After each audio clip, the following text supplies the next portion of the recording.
So, if you like, you're sitting in the back, it's great, but you might be able to hear better if you move more up to the front. Up to you. Yeah, please. There's Zapatons and Zaffers in the front if you want to sit on a cushion. You're welcome to do that. So I see some familiar faces from last week, and then some new faces. So I'm going to myself again. I'm Bob Isaacson, and I've been practicing Dharma for 29 years now. I've been teaching for almost 20 years. I just got back from Forest Refuge, which is out in Erie, Massachusetts. For the month of September, I stayed at a retreat out there. And here I am. Tell you a little bit about myself. Why am I teaching the Dharma? So I call it the Dharma because it's actually the way that the Buddha would have called what we're doing Dharma. Dharma is secret, and Dhamma, the word Dhamma is Pali. It's the first language that the Buddhist teachings were translated into about 400 years after his death. So sometimes I call it Dhamma, sometimes I'll call it Dharma. But so I've been teaching, as I said, for almost 20 years, probably about 19 years. I was trained up at Spirit Rock in Marin County, California. I have my same teacher, Guy Armstrong, has been my teacher for 23 years now. He was teaching the retreat I went to. And then go back to before that, I was a human rights, civil rights lawyer for 25 years, specialized in defending people against the death penalty. I did that mostly in Chicago, but also out here in San Diego. So that's it. And, I was kind of like wondering whether there was more to life than death penalty cases and fun. I had a good life. I was kind of like wondering about whether there was maybe something else. And luckily I found Buddhism. It was actually down the street on Park Avenue at the Buddhist Light Association. So I started practicing probably 94, 95, right around that when I moved to San Diego. So the series that you came to is number 2. This is a teaching series. I've taught the 6-part series maybe 20 times over the years.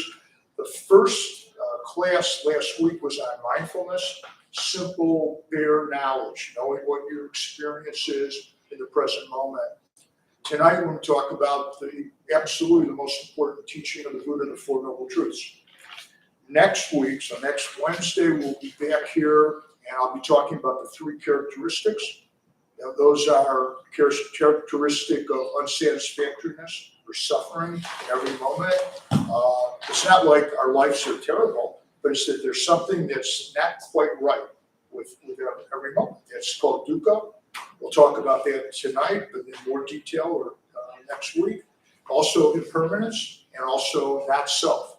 It was really a revolutionary teaching of the Buddha that we are actually much more than who we take ourselves to be. 4th week, we're going to work with body pain in the body, and difficult emotions, anxiety, anger, fear, sorrow, sadness, and all those. The 5th week, the Brahma Viharas, inclining the mind towards higher emotional and mental states, such as loving kindness, which is friendliness, compassion, sympathetic joy, being happy when others are happy, and equanimity. So that's week 5. Week 6, precepts. The moral code or ethical code for Buddhists involves basically not harming.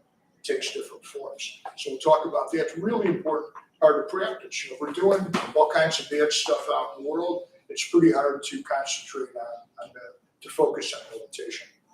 So that's what we're going to do. And then each week, I give a practice or homework assignment. At the end, if I forget to give it tonight, please remind me, someone, raise your hand.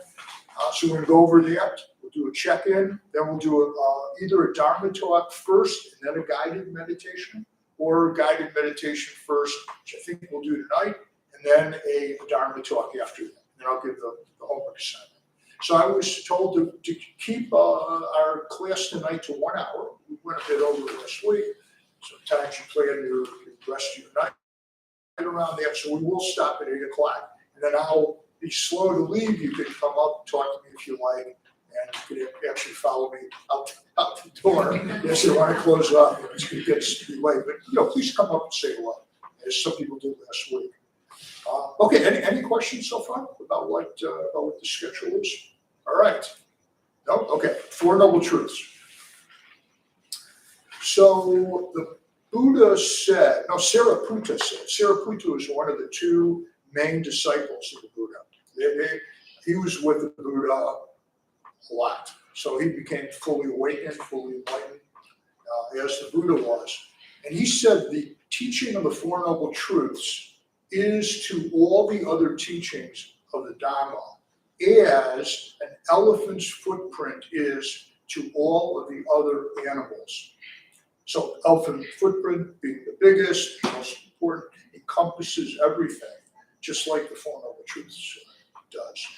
Teacher up at Spirit Rock, Gil Fronsdal, well-known, respected teacher. Gil gives, I've heard him give talks that the only teaching of the Buddha is the Four Noble Truths. You might overstate it a little bit, but it pretty much is spot on, right on. If you understand the Four Noble Truths and practice with it, you can get beyond suffering. It's really the path to the end of suffering, awakening. So we don't have to experience awakening. It takes a while, usually for most people. It can take years of practice, lifetimes for some. But what we can do is we can experience the end of suffering in a lifetime.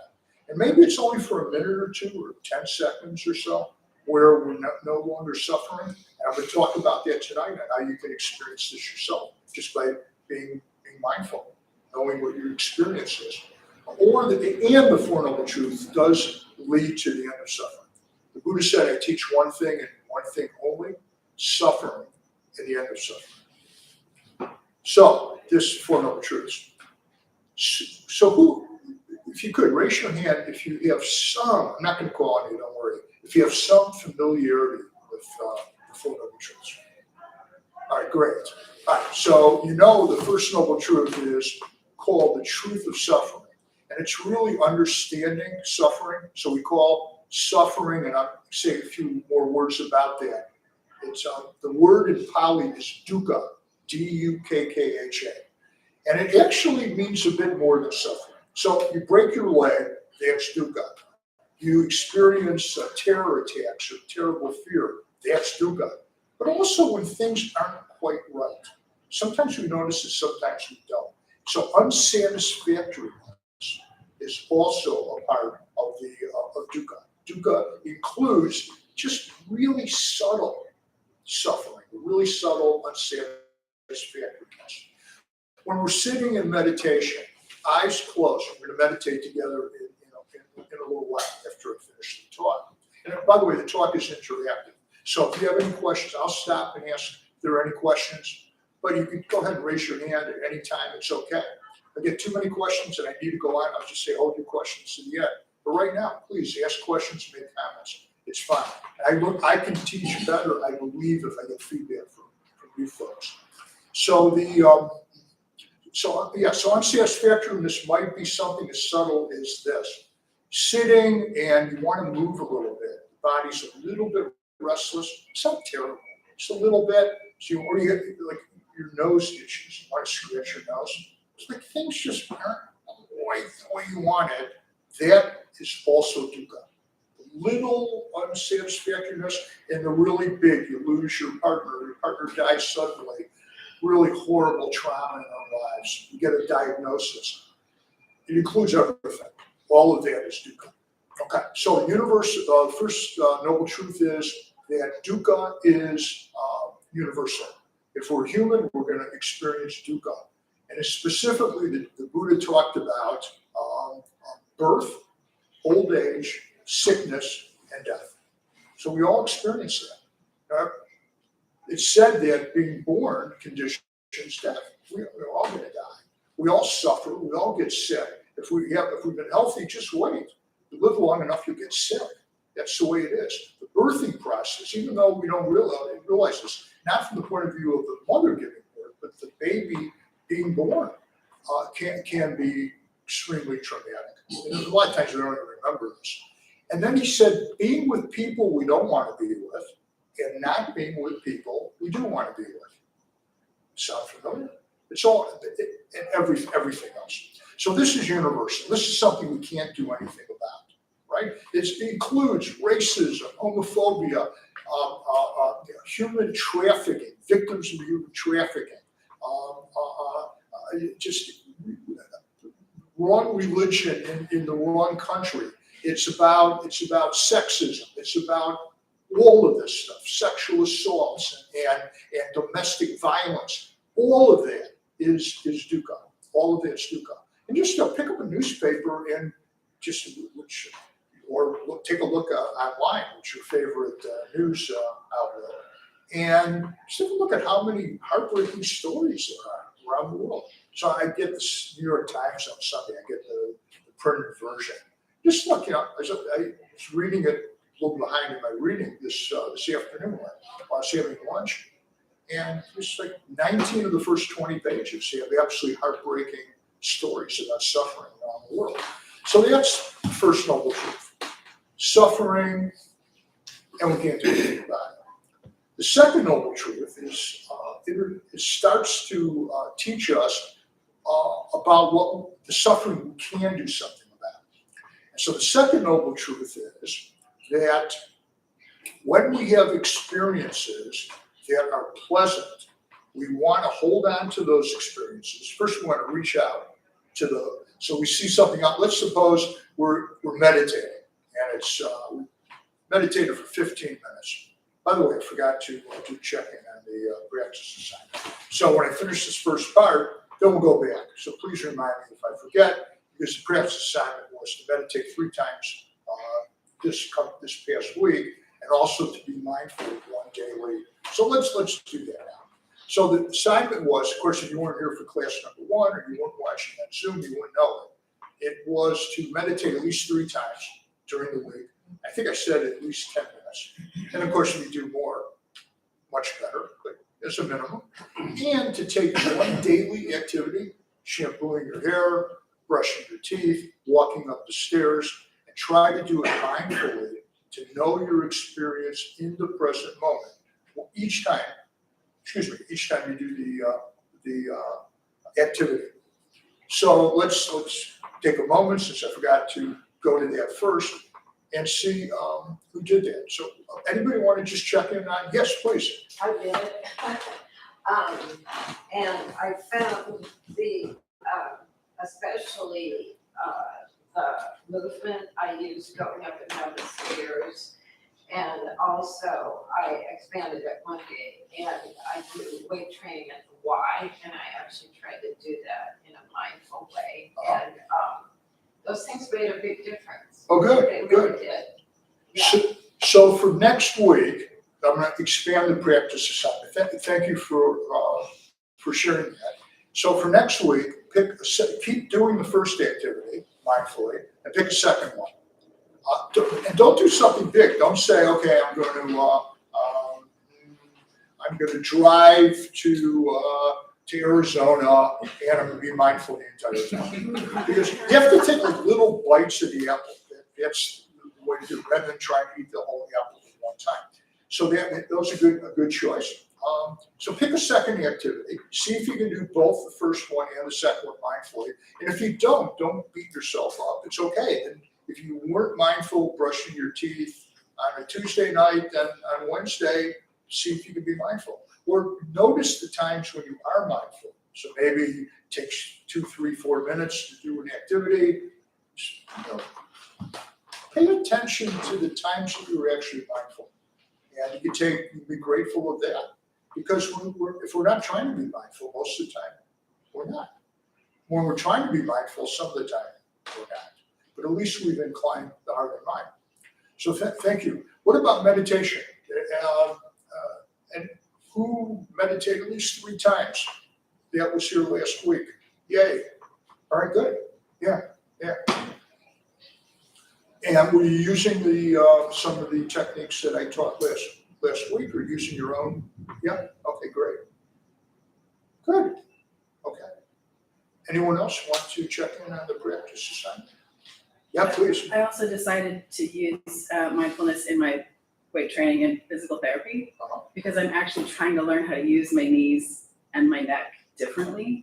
And it helped so much to add I slowed down so much and my awareness changed. And it wasn't just an exercise of counting till I was done. It was really being present with my body because it's hard to move in a different way. Beautiful. That's wonderful. Thank you very much for sharing that. So it does. You said it slows down, doesn't it? When we're paying attention, we can see things more clearly, and sometimes it's helpful to actually slow down. And other times it'll just seem like things are slowing down. We're really paying attention to what's coming. Great. Thank you. Anybody else want to check in on homework assignment? Yeah, please. Yeah, for me, well, funny enough, it was actually driving to work and back.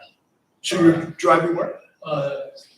To work and back. I usually struggle with turning off the radio and like my mind goes. Beautiful. So this like actually let me kind of do that, and I noticed a lot more my commute, like how much trees and how much like it was like re-experiencing the commute for the first time. Wonderful. We see things we've never seen before. We hear things we've never heard before. We can experience in the body sensations we've never had before. It's really about, it oftentimes adds to intimacy with life. And it's just eating, and anybody practice mindful eating during the week? So if you come to one of my days of mindfulness, that's what we do with lunch. You just eat mindful. And so that usually requires slowing down a little bit, really tasting the food, if you're eating a sandwich, feeling the sandwich in the hand, just noticing the jaws moving. The jaw is amazing. It goes in 360 degrees. I mean, it's up and down and sideways and all. Just like noticing it. The first bite, first taste, first bite of your sandwich. It's really good. And then it starts getting a little bit boring. About 3, 4, 5, it's time to take another one. But it adds to the intimacy of the experience. And so when we can do that, not to talk to anybody, just be mindful, it's beautiful. Sometimes we can't. We're with other people, with family, or whatever. Yeah. Please. Along with the lines of eating, that wasn't the activity I chose, but I found myself doing more activities, just trying to be present and doing the one thing intentionally, as opposed to like listening to a podcast or like always having music on. Yeah. So I found myself eating, multiple meals where it was just sitting there practicing gratitude for the people and all of the different things that brought that food before me, and practicing gratitude for that. Or I found myself eating less because I was more present. So I realized, I'm actually full. I don't need to finish this plate. So beautiful. So these are all the fruits of the practice of mindfulness. So if you could say the Buddha was talking, one of the suttas or teachings, I don't remember exactly where it is, there's literally thousands of pages in the original set of teachings called the Pali Canon. And there was a monk that was asking the Buddha, so many teachings, there's the Four Noble Truths, the 5 hindrances, the 5 aggregates, and on and on. I can't remember them all. The Buddha said, can you remember one teaching? The monk said, yes, I can. The Buddha said, just be mindful. So that's it. So, and I was saying that last week when I was talking about some of the teachings, and I'll remind you again next week when we get into anatta or not self, which can be really confusing. It's an absolutely transformational practice to pay attention. This is the retreat that I do. We focus on anatta. We practice with it. But it takes a while for it to kind of be heard and seen. So it's okay. It's all right if you're not getting everything. There's no test or anything. Just be mindful. Just remember. And as I'm speaking, if you can be mindful when you're listening to me. And I think I mentioned this last week also. So as I'm speaking, so I have to remind myself to be mindful as I'm speaking. And it's actually not so easy. It's a bit easier, not easy, but a bit easier to be mindful when listening. And you can just kind of center yourself in the body. Feel butt on the chair or on the bench if you're sitting back there. Feel your hands. And while you're doing this, just take a moment to feel your body. Now listen to what I'm saying. Does feeling your body get in the way of, or does it hinder your ability to hear what I'm saying? It doesn't, right? It actually, if you just rest in the body, it actually supports mindful hearing. So mindfulness of the body supports mindfulness of hearing. Okay, and also when speaking. Speaking is a bit more of a challenge than even hearing, because you're thinking about what you say next, and this question there, looking out, so there's a little more going on, but still mindful speaking is very possible. Since I'm talking about it, I'm remembering, reminding myself to be mindful. It's really, mindfulness sometimes is translated as remembering. So there's some Buddhist scholars, I think Bhikkhu Bodhi goes there, he's translated most of the Pali Canon, which we're talking about. So it can be defined as knowing your experience in the present moment. Right now, you're hearing, you're feeling the body, you are seeing, you're seeing me, seeing the fan perhaps, the backdrop here. So you can be mindful of many different things, not exactly at the same time, but it seems like it's at the same time. So the mindfulness is, but in order to activate mindfulness, oftentimes we have to remember. So when we're here now, so I'm reminding you, it's a bit easier. When I was on retreat in September, you go to a day of mindfulness here or somewhere else, or if you go on a retreat, everyone's kind of going slowly. What a great reminder to be mindful. So a lot of times that's it. You can use different kind of reminders. You can put little stickers, the Post-it somewhere, mindful and walking. If your practice is to be mindful when you take a shower, just put a little note there, just to remind yourself. It takes something to get us out of our normal habits of mind, to remember, just to know what our experience is in the present moment. So this is all important. Mindfulness is important for the Four Noble Truths. So the first noble truth is suffering is universal. Second noble truth is that we create an extra layer of suffering. The Buddha said it was getting hit by a second dart or second arrow. First arrow is we're human, we're going to suffer. Second arrow is the extra layer of suffering. So this is really what the Four Noble Truths is about. It's the heart of the Four Noble Truths. We can't do anything about the universality. How do you say it? Universality. Universality.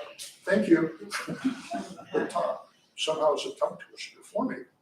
Can't really do anything about that. Of course we can mitigate, but we can't. We'll suffer old age, sickness, and death. And birth is behind us. But the second level of suffering, which is the second noble truth, the Buddha called the cause of suffering. And I think maybe even more specifically, the cause of the extra suffering that we are responsible for. Of course, we don't know this until we hear the teaching. So here's what this is about. And we're going to practice. I'm checking. I want to make sure we have plenty of time for a guided meditation. So every experience in the mind, please come on out there. If you want to sit on a cushion or save your time, please do that. If you want to sit up close, it's really good. You probably hear a lot better. So feel free anytime to come on up. So every experience, what is known along with the experience itself, so I'm seeing, I'm hearing my own voice now, I'm feeling the body. All of those experiences are knowing, I know when I'm hearing, I know when I'm seeing, I know body sensations. There's also something that's called feeling tone. And this comes spontaneously, almost spontaneously with the actual experience. So let's take sight, for example. I'm looking at the fan. Fan's up there. And the feeling tone is either pleasant, unpleasant, or neutral. And I'm experiencing neutral feeling tone. With the body, it's kind of going between pleasant and neutral. With stiffness back here, neck and shoulder, a bit unpleasant.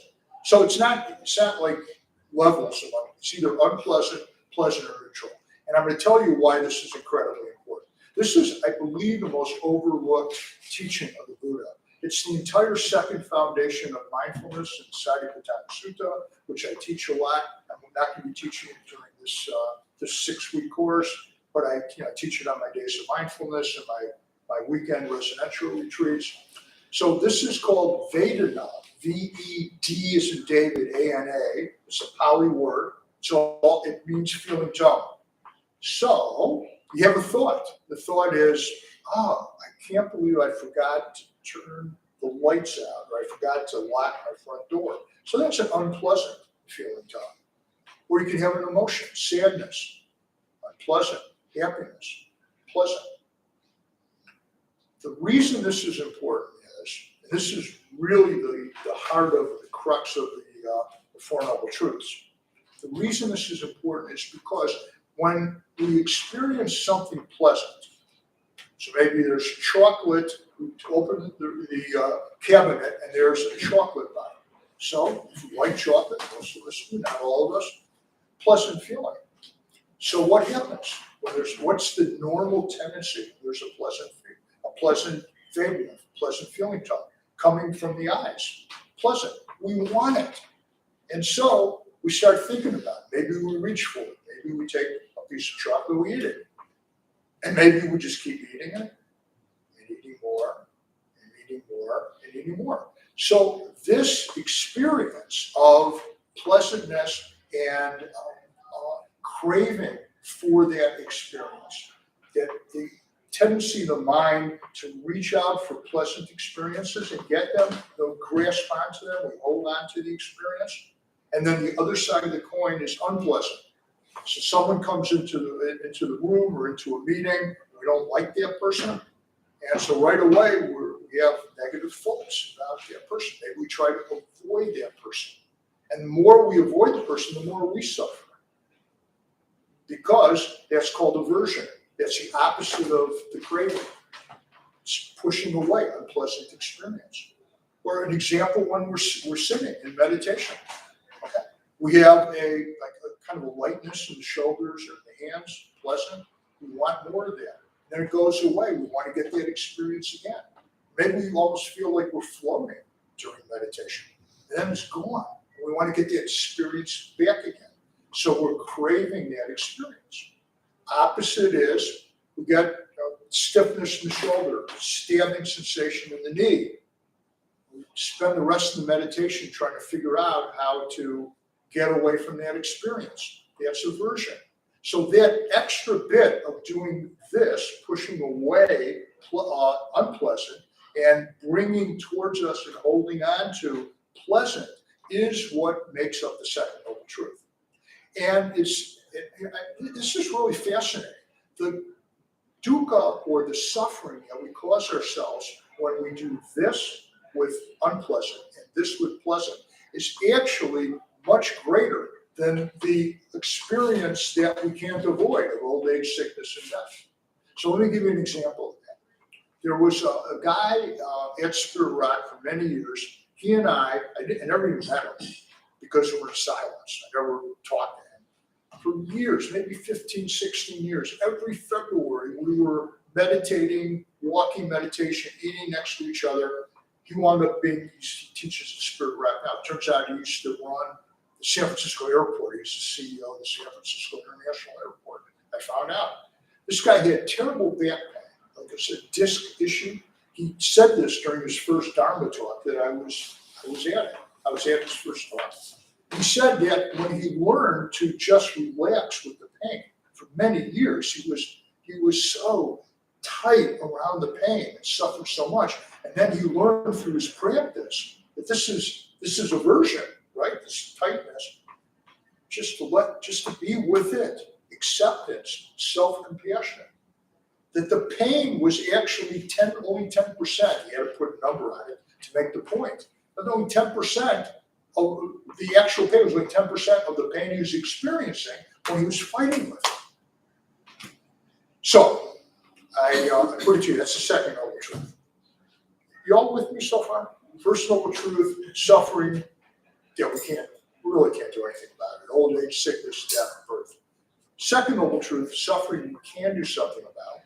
But we're not taught this in school, right? Any of you hear this in school if you went to? So I went to, undergrad, I went to law school. Nobody taught me this until I started investigating Buddhism, the Dharma. So the natural tendency of humans, right, is to get away from the pain, switch the channel, push it away, avoid it, do something else. This actually leads to more suffering. So third noble truth is acceptance, or we can say self-compassion. It's when we're able to be with the unpleasant and the pleasant, without trying to change it, without trying to fix it, without trying to get more pleasant and less unpleasant. Acceptance is a good way to say it. Letting it be, letting it go, another way to say it. This is hard to do. It's kind of counterintuitive. And we've been training ourselves our whole lives. And everyone that we are around, unless you hang out at monasteries or Buddhist temples, are doing the same thing. Going for pleasure, avoiding pain. And this is actually what causes the second level and the most significant level of suffering. So what's the third noble truth? It's said to be the end or the cessation of suffering. Instead of doing this with unpleasant, this with pleasant, we just do this. It's happening. Stabbing in the knee. Feeling stabbing in the knee. Chocolate in the refrigerator or in the cabinet. There's chocolate there. I don't have to stop my meditation and eat it. So here's a quick story. I'm at a retreat. It's up actually in Canada. It's called Hollyhock. It's the name of the center. It's on Cortez Island. It took like 3 days to get there. It was worth it. It was an amazing place. And they have really good food. So it's buffet style, as it is at most retreats. So I've been meditating 6-7 days. It's a 10-day retreat. And I'm going through the line, and I'm noticing at the end of the line there are brownies, big old brownies. And I hadn't had any sugar in a while. They really look good. So I was kind of fixated on the brownies, completely forgetting about it right before the truth. I got to the end of the line. I had a plate. The plate was getting pretty full, but there was room on the plate for 2 large brownies, which I put on top of all the other food. And then I sat down, at a table right near the line in the food buffet, so I can see the progress of the brownies. So if I want to get more, I'm sitting there. Of course, I'm not staring at it. I'm supposed to be mindful. And I'm looking. And I got to tell you, I ate all the rest of the food. I ate the brownies. I was so intent on getting more brownies. I didn't even taste the brownies that are on my plate. Sure enough, I got up. I don't remember if I got 1 or 2 more. I came back and I ate them. I wasn't even enjoying them that much. I was so taken in, so much craving for the brownie itself. It completely dominated my meal. So that's an example of the second noble truth. And instead, if I just brownie tastes really good, it's just really good. I like it. And maybe later I'll go for a second. There's kind of an acceptance in that story. If I had told myself that story. So it wasn't until like 3 years later I realized that was the second noble truth. So we do this literally hundreds of times, maybe thousands of times in a day. We do this to unpleasant, we do this to pleasant, and all we need to do is this. And the way that we train the mind and the heart is just by bringing the mindfulness to this movement of the heart, this way or this way. You say, okay, and eventually we start seeing that this does not keeping unpleasant at bay and bringing towards us and holding on and grasping pleasant is not the way to happiness. It's not that you enjoy brownies, that's not the point. But the fixation on it, the craving, that's what produces the suffering. Are you all with me so far? Questions, comments? personal experiences? Please. So with the craving and then the resistance to the unpleasant things, is the goal then, I guess, or the practice, those things are gonna come up, like, as human beings, we're going to, want that chocolate or avoid that food or whatever it is. And that you're not working to not have that craving or that resistance, it's just recognizing it and then not taking action. So how do you get from, if I could say, phrase your question this way, how do you go from the second noble truth to the third noble truth? How do we go from this movement of the heart and mind to this movement, the acceptance? How do we do it? So sometimes the will can be strong enough. There has to be a really good layer of mindfulness. So I'm thinking, as I sat a 29-day retreat, and so in the last few days I was pretty much able to do something like that around food, around other issues, but it's really hard. But the basic practice is just to be mindful. So to notice the suffering. It's hard to notice suffering when it's something pleasant. It's hard to notice that. I'm trying to think of a quote that I might use. The unpleasant is it's much easier to notice that. But both are equally lead to suffering. So just bare mindfulness. As the Buddha said, you can't remember all my teachings, you remember one, just be mindful. You have to bring the mindfulness to that act of here, and then notice when the acceptance will come sometimes automatically. It's not a matter of will or intention, it just happens. But notice there's a feeling of freedom. It could be fleeting, maybe a second or two or three. Notice that. And it's especially easier to notice it during meditation. Notice that. It's like all of a sudden, it's just like the air's been taken out of the room. And it's possible to live like that. And that's what the awakening experience is. That moment of acceptance, with the air let out of the room, if you will, that's a moment of temporary freedom. But it's freedom. That's a little taste of what freedom is. So be sure to notice it. Don't only notice the suffering, notice the relief from suffering. Again and again and again. And the more time you do it, the more times you do it, the easier life will be. And so that's the path. The Four Noble Truths defines the path, and the more times you can notice the interplay between the second and third noble truth, the deeper the path gets. So this is it. This is the heart of the practice you're getting right now. So now I think, anyone else want to ask a question or share? Please. Comment. Sure. I'm relieved. You're like all of us. How many? Yeah, great. Thank you. Thanks. So what I thought we'd do now, let's meditate together. I'll explain the meditation, and we'll come back and talk about it. So to meditate, I'll say the same thing or similar to what I said last time. You want to find a comfortable position. If you're sitting in a chair, so if you can't find a comfortable position because of issues in the body or other issues going on, find a position that is the least uncomfortable. So what we want to do is we want to have the back straight. So it's okay to lean back, but if you want to get a really good posture, try to sit up straight. So you're not quite leaning back on the back of the chair. You want the back to be straight but not rigid. See, I don't know if you can see what I'm doing. So it's like this. You're not like this. You're not holding the body up rigidly, but it's like this. The shoulders are back, and then with the hands, you can either put right hand inside left hand, left inside right, or you can put palms down on the thighs or palms up. It's a little bit different when you're sitting. You can fold your hands also. When you're sitting on a zafu are the cushions, and the point of that is to raise the butt so that the legs cross more evenly. So these, position either kneeling here or cross-legged here. These are also good position. It doesn't matter. If you go to Asia, they like you to sit on a mat or a zafu. Here in the U.S., whatever is comfortable. You can get a bench. We actually kneel on a bench. So right now, we're just going to sit as comfortably as possible. Let your hands rest comfortably either on your legs, your thighs, or within each other. And if the eyes, I'm going to suggest you close your eyes. If you're accustomed to meditating with eyes open, that's fine. The Tibetans, the Zen folks, they meditate with their eyes open.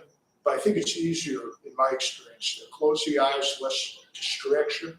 So if you were to keep your eyes open, you'd be looking straight ahead. So don't slouch down like this, or lean back, or look to the side. Straight ahead as best you can, not rigidly but comfortably, and then gently close your eyes. So that's the position. So we're just going to take a moment to come into the present moment. You might feel parts of the body that are tight. And if you feel that maybe in the shoulders or the jaw or the eyes, see if you can gently relax that part of the body. Get open to hearing, open to sounds. The sound of my voice, other sounds inside our meditation hall, outside. So hearing is effortless. You don't have to do anything to hear. Just notice.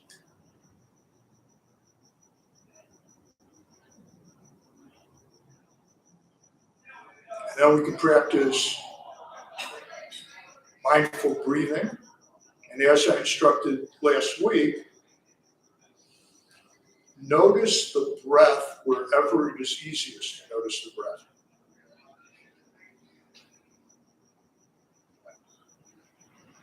So it might be in the nose, chest, stomach area, or somewhere in between. So you might just take a moment to pause, allow the breath to reveal itself, and then let the mindfulness stay there, rest there. So now I'm using stomach area for mindfulness of the breath. And the simple instruction is to notice the in-breath and notice the out-breath. Notice the in-breath, you might count 1 for the first in-breath, 2 for the second in-breath. So allow the in-breath and the out-breath to come and go. You can count if you like, if that helps. Otherwise, just notice the in-breath and the out-breath. Now, with the next in-breath, notice if it is pleasant, unpleasant, or neutral. So in-breath, and then know or note, think of the word unpleasant, pleasant, or neutral, which describes the in-breath. So what we're going to do that with each in-breath. If the mind wanders, not a problem. Mind will wander 10 times, 50 times, 100 times. So if mind wanders, just come back to the breath. Pick up the meditation wherever it is. So with the next in-breath, just know, pleasant, unpleasant, or neutral. And I'll explain why this is important again.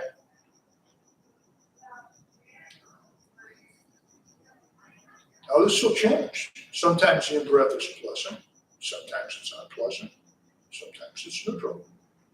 So our job as meditators, our task is to know what the experience is, each experience in the present moment. So what's your experience right now? Next in-breath, pleasant, unpleasant, or neutral. I should say most experiences, most feeling tones are neutral.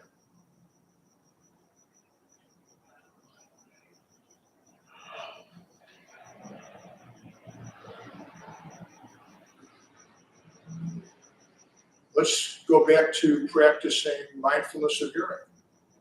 Sound of my voice, pleasant, unpleasant, or neutral. Sound of motorcycle outside, other noises outside your meditation. Next sound you hear, know if it's pleasant, unpleasant, or neutral. This is called practice of Vedana, feeling tone. This is crucial to the Four Noble Truths. We have to know feeling tone in order to understand how it is that we create suffering for ourselves. The next thought you have, know if it's pleasant, unpleasant, or neutral. If you're caught in thought, lost in thought, there's no mindfulness. But the mindfulness will return magically. We don't know why or how. When you're lost in thought, mindfulness returns. Take a moment to know whether the thought you were having was pleasant, unpleasant, or neutral.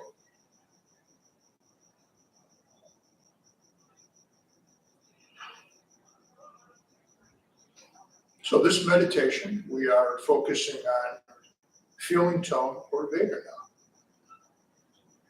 Body sensations. Next body sensation you feel. Maybe it's the breath itself.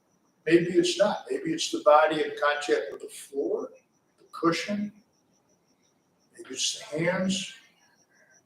Next body sensation. Is it pleasant, unpleasant, or neutral? So this is a practice. It takes a while to get into this, but it's really an important practice. As I started to explain, we'll explain more. What about your mood? Are you in a good mood, kind of neutral mood, or a bad mood? Are you feeling sadness, loneliness, or anxiety? Are you feeling happiness, contentment, peace? Are those experiences pleasant, unpleasant, or neutral?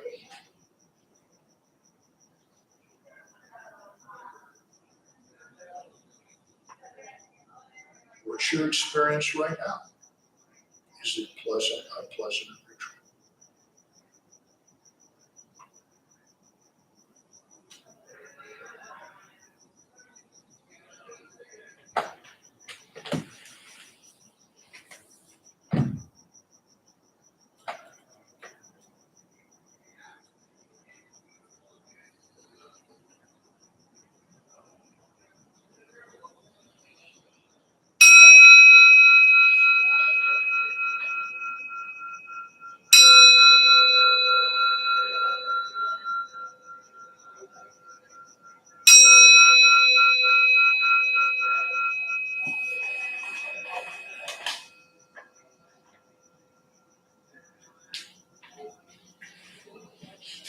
So check-in time.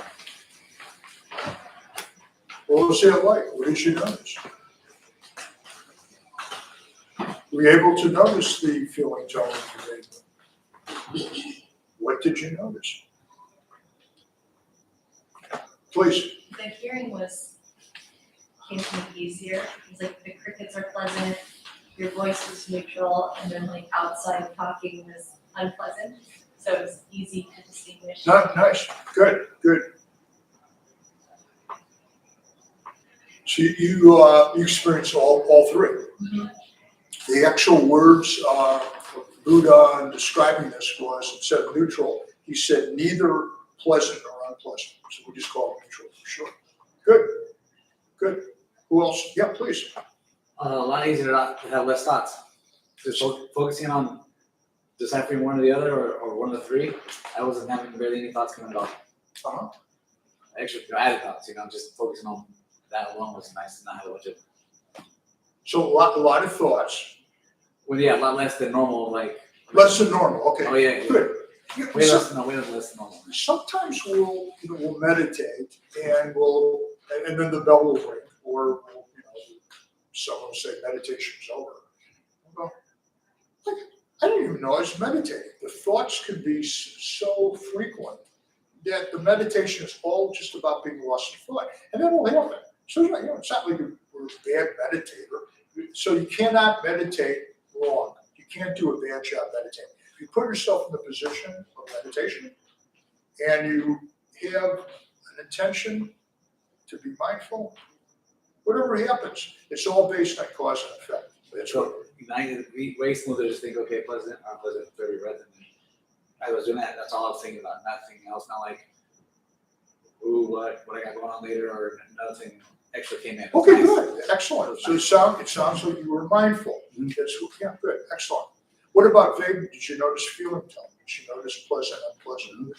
Okay, please. Please. I thought that I was just having a neutral moment right before the bell rang, and then I noticed the grasping. I'm like, hey, I was relaxing. So that was really interesting because I thought it was just a totally neutral state, but then I wanted it back as soon as the bell was ringing. What about the bell ringing? Was that pleasant or unpleasant?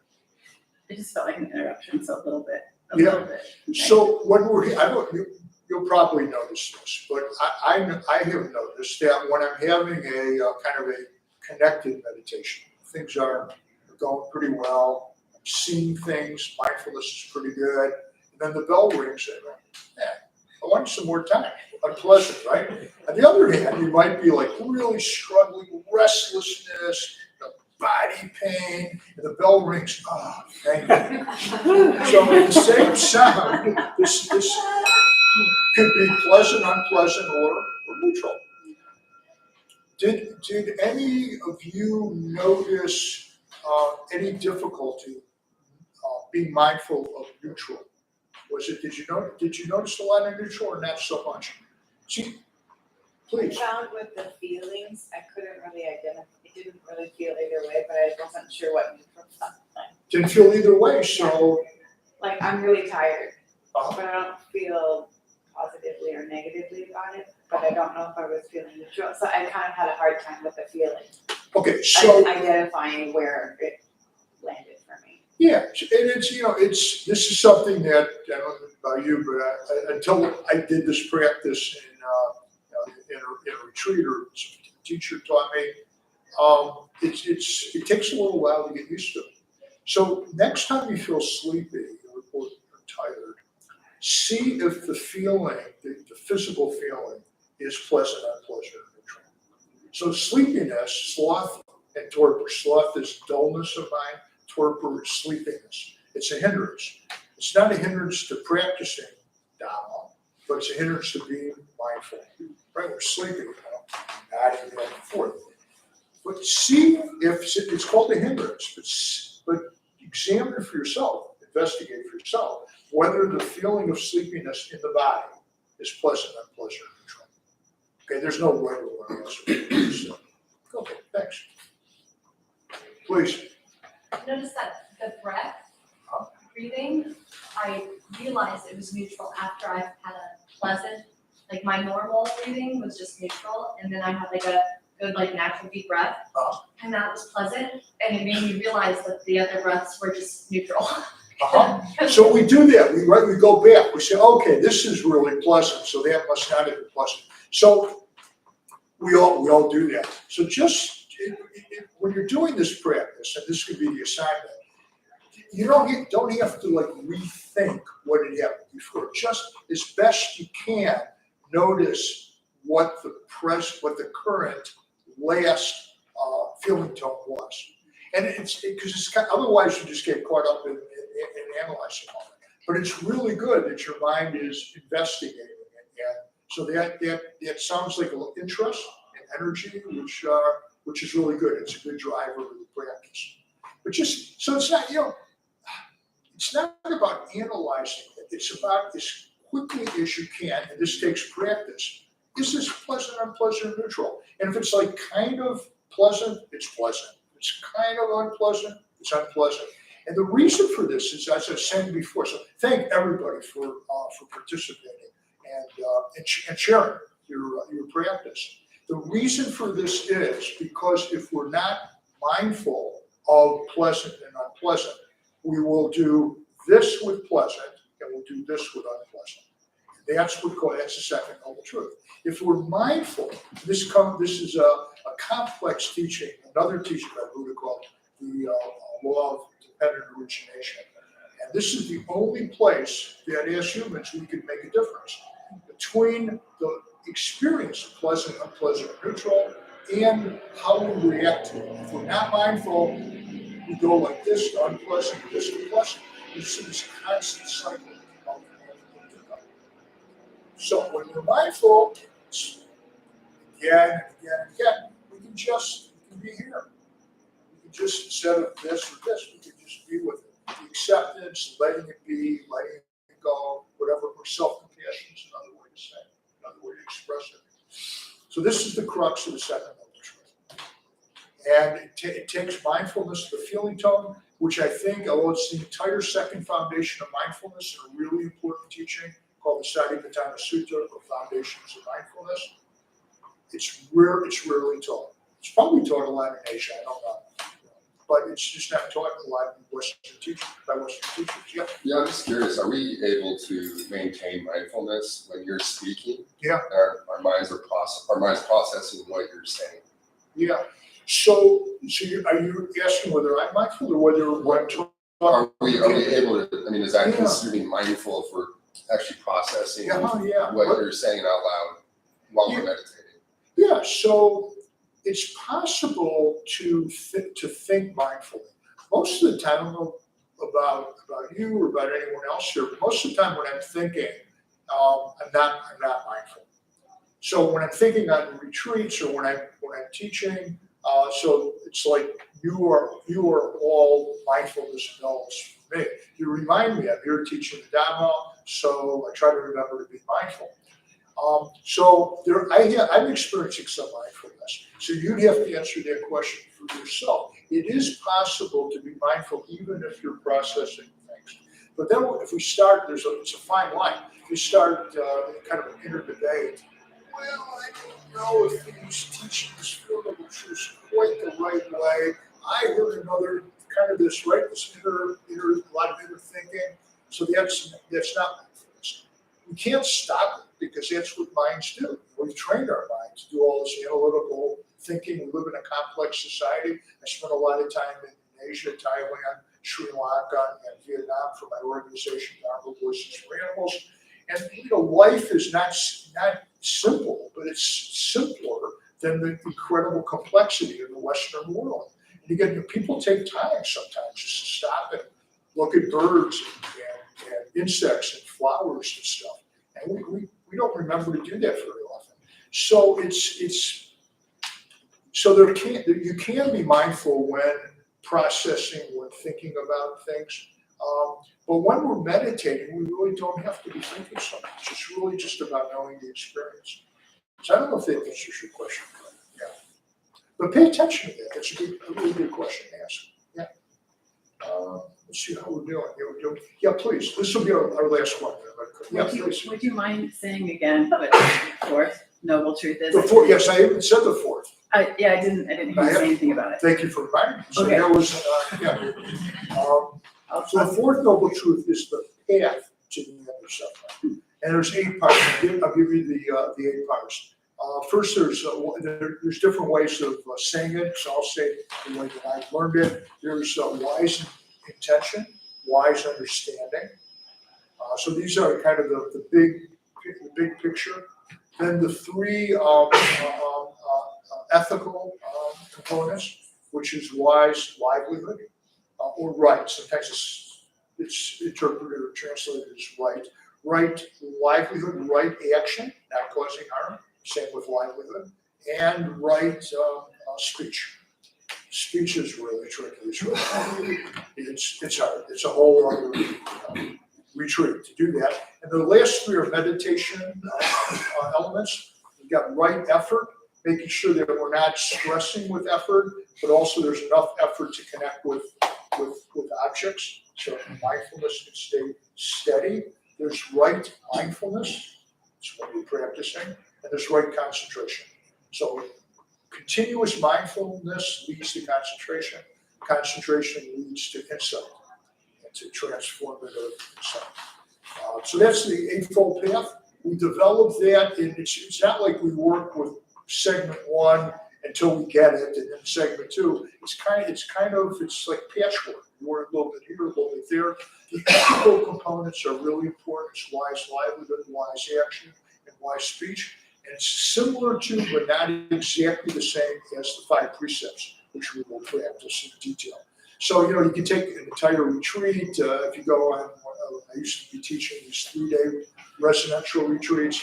We would just focus on it's called the Noble Eightfold Path or the Eightfold Path. So that's what it is. Yeah. Will you touch more on that over this 6 weeks? I hope we can. Maybe, can you remind me when we get into the 5th session, we'll be on So I might bring that in, if I can remember, you can remind me, bring in some little bit broader than the Eightfold Path. So, yeah, I don't see why we can't do that. Great. So practice assignment or homework assignment, as I'm wrapping this up, is to meditate, what do we say, 3 times for 10 minutes. 3 times a week for 10 minutes. We're gonna really expand it and challenge you 4 times between now and next Wednesday for at least 10 minutes. And if you can sit for a longer time or meditate, sitting meditation, no, please do it.